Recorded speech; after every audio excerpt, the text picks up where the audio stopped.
Hey everyone, welcome to a little bit of woo woo. I am back with Megan Montero, a Feng Shui coach who helps people create a home that helps them heal. And today we are going to be talking about Feng Shui for prosperity. This is the thing that everybody's asking about in my intuitive readings is how can I get more money? And in the last episode, we talked a bit about health and how it affects be affected by the energy in the space. But today I really wanted to talk about how it affects your money. And I'm going to bring up a personal example. I have a great grandfather who is quite, I wouldn't say wealthy, but he had plenty of money, right? His house was always very Spartan. There was very little in it. Everything that was in it was very functional. And he was kind of cheap, so stuff was sort of cheap, but also very functional. And then I had a grandfather who was a hoarder, had a lot of junk, and also did not have a lot of money. So I wanted to see kind of from what your perspective is, if those could have been related or if it was just coincidence. Tell us a little bit about Feng Shui and prosperity. Yeah, thanks, Jill. That's a great question and good examples. Um, well, Feng Shui is, um, I would say good Feng Shui is certainly would be a place that doesn't have any clutter. That's not all that Feng Shui is, of course, but a place that is beautiful, clean, organized, that's good Feng Shui, but it's not all that there is. So certainly when there's, in the example of, with too much stuff, with clutter in the space, the chi, the life force energy, can't move in that space. So the space is a reflection of our lives. And our home is a mirror, and Feng Shui is this way to work with that mirror to bring forth whatever our vision is for our life. And when you can't move through the space, when the chi can't move, it's going to affect all aspects of our life. Especially clutter will affect productivity, energy, health, and certainly the flow of prosperity. In your other example, I mean, some people have strong wealth chi all on their own, and some people don't. But then if you go into a space, you want the space to support good prosperity and to support your chi. So for sure, I'm sure with your relative who was more simple, he didn't have those things in his environment, at least on the level of clutter, interfering with his good prosperity chi. One thing about him that I know it doesn't have to do with stuff, but one of the things I always admired about him is he actually enjoyed the game of the stock market, if that makes sense.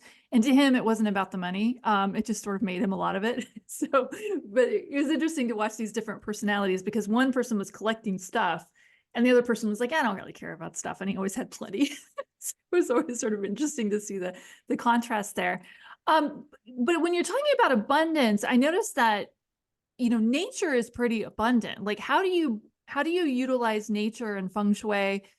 Or is there a way to utilize nature, like bringing plants into the home to bring in more abundance? Because like, I'm just looking at like trees, there are these leaves everywhere and like apples on trees and pears on trees. And nature is abundant. Yeah, nature is abundant and definitely healthy, vital plants and flowers. They're definitely, abundance, good feng shui, great to have, at your entrance to create a welcoming feel, inviting also in the space. Sometimes people can use plants though, and to the degree where it becomes clutter, or if you don't take care of them and they start to look sad and sick, then that's sort of the opposite. But feng shui is very much this practice of aligning the space with the laws of nature. So not just bringing nature in the terms of plants, but there's this whole 5-element system of working with the elements and chi, the life force energy. It's like this pattern of how to align the space more on this cosmic level with nature. And when we do that, right, when we are in the flow of life, things flow more smoothly. And so feng shui is like aligning the space with that flow so that prosperity and good health, and all of those things will flow well. And yeah. So how do you do that? I mean, how do you align your space with the flow of nature? And yeah, explain that a little bit. Well, one tool that we use, it's not the only tool, it's the Bagua map, which we talked about last time. So that map, it comes from the I Ching, the Book of Changes, which is an ancient divination text.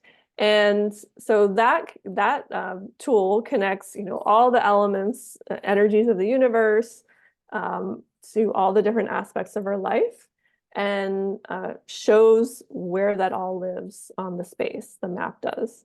And on there live the five elements, this Chinese five-element worldview, water, wood, fire, and earth, and metal.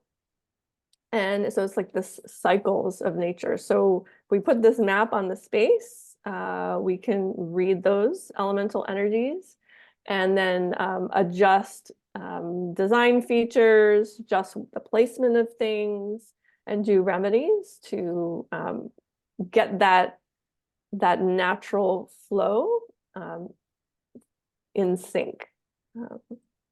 So if somebody came to you and said, I've got financial problems, ever since I moved into this condo or whatever, I can't seem to, it's just been one disaster after another financially. But with my last house, it wasn't quite that bad. What would you tell them to do to fix this? What would be like some little steps that people listening could do to fix their financial, or improve it with Feng Shui? Yeah, well, without seeing the space, I would say for sure, starting at the front door is good Feng Shui. That's where we're inviting in that vitality, that prosperity, that opportunities, the abundance. That's called the front door, the mouth of Qi. So if your house is the body of a being, your front door is the mouth. And so it's letting in all that nourishment. And so you want the front door to be clean and clear and easy to get to. If it's hard to find, then that confuses the Qi. And then you want it to open all the way without any obstruction, or that the path outside in, and then once you step in, the path is clear, because any obstacles in the path are going to create obstacles in our life and also in our wealth. So I would start at the front door, and after that, for sure, clutter always blocks the flow of Qi in the space and can affect wealth and prosperity. If you want to look at the Bagua map, then you could focus specifically on that back left corner of the house, and that would be the wealth and prosperity area. So do some decluttering in that area. That's not all there is to Feng Shui or to working with that area, but that's like a really good first step, is remove that clutter. And we've put a link to that map on Megan's website if you guys want to look along there. So I shared last time, I had an apartment where the back left corner was my bathroom.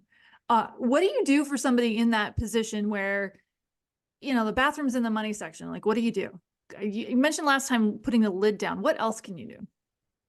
Yeah, so different layers. So one, we might put a cure, like a wind chime or a crystal in there to energetically lift that Qi and keep it from going down the drain. And then, so anytime there's some kind of a drain or issue that we're wanting, or a leak in the Feng Shui, it's like a negative force. So we want to up the positive force so that you're just like completely turning it around. So I would really brighten up that bathroom. Maybe you would paint it the color of wealth and prosperity, which would be purple. Or you could use other colors. It doesn't have to be that color, but it could be other colors to make it feel very vibrant and prosperous. Decorate it with some pictures, bringing in that nature, maybe some plants, actual plants, or even images of plants that have that feeling of abundance. That's probably where I would start. So, you can even bring in those colors and that vibe of abundance in the towels, the colors and that you choose for the towels or for the floor mat, things like that. Interesting. I love this idea too of looking at these different areas and sort of kind of rehabbing them individually for the result that you're looking for. And using the map, right? To help Yeah. identify kind of, okay, so it's also interesting. You used an analogy last time that I thought was helpful people to see it almost like acupuncture, because if you've had acupuncture, your acupuncturist has said, hey, your liver chi is really off, or they stick a needle in the bottom of your foot because the liver thing is on top of your foot, actually. Oh my God, it was so painful. Where your liver is, if your liver is off. But like, I'm not a doctor, by the way, in case I got that wrong. As my acupuncturist is not on the show right now. But it's interesting. So would you say that's really kind of a key, is looking at these individual spaces with this different energy and making it more aligned? Or what would you say would be helpful if you get this Bagua map and you're like, okay, relationships over here, money's over here. What do I do with that? Yeah, so there's always deeper levels. So one level is we're looking at the space as a whole and reading how those areas, the relationship between them, and working on at that level. Another level, something that anybody can do is, yes, just take the map and kind of look in that area and start by just asking some questions like, okay, so this area is my relationship area. What is that, just on a very, quick level, like what's the response you get? What does that tell me about my marriage and Maybe I should relationship? get the trash can out of that area. Yeah. And or oh wow, that happens to be where I keep the stuff from my past relationship that didn't work out so well, and I haven't like let that stuff go. Or there's all these images of like single people or me alone, or so you just kind of start by asking those questions and kind of do a little investigation, like a little audit. Oh, this is my garage is in the helpful people and travel area. And, I never go in there, and it's kind of the big storage room. So So what you're saying just reminded me of a story with a client. I'm just going to share. I shared this one in my book, but I had a client who, very pretty, very successful businesswoman, couldn't get a date to save her life. And I was like, I don't know what's going on here. Are you a lesbian and you're looking for a guy? And then that's just not clicking. She's like, no, that's not it. I mean, there's nothing wrong with that, but it's not it. But I asked her, for some reason, intuitively, I was getting a hit that had something to do with her bedroom. And so I said, tell me about your bedroom. And it turned out that when her father she said, my dad's in there. And I'm like, I thought your sort of daddy was dead. Oh yeah, no, he is. She'd had him cremated, and the urn was in her bedroom. So there was like nothing sexy about bringing a date over to be in the same room as daddy, So as soon as he got moved to a more appropriate area, she was suddenly able to get a boyfriend. I think she married him. It was sort of interesting. I wow, know. that's I an was like, amazing story. That is so I had good. no idea that it would make that big of an impact, but it does make sense what you're saying, just logically. Like, dead daddy in the bedroom is probably not the best plan. And I bet in her house that was the relationship area, but I didn't know feng shui, so. But I thought that was interesting. What other mistakes do you think? It's a good question. What other mistakes do you think people make that they just like don't think about, like trash in the money area or something obvious? Yeah, well, one client that I worked with, so you can do this grid on your property as well. So Interesting. the the Okay. the lot, and one client, they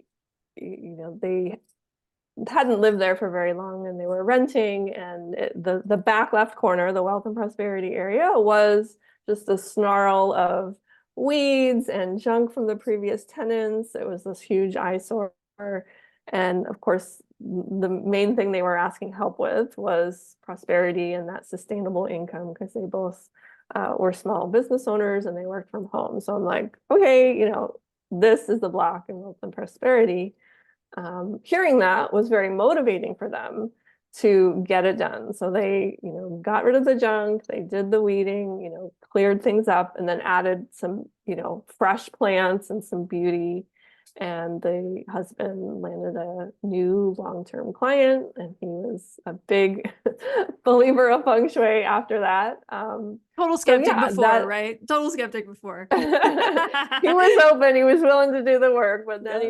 he was definitely sold. But you were talking about the bedroom, you know, even though if it wasn't the relationship area, the bedroom has a lot to do with marriage and relationship. That's like holding that space for intimacy and relationship for sure. So I love that. That's a great example. Thanks so much, Megan, for sharing this stuff with you. So how can they get a hold of you? I know I'm going to put a link, your website in the description here. So she's going to tell us what it is, but you don't have to write it down. You can just click on the thing below thank video. you. But Yeah, it's monterohealingarts.com.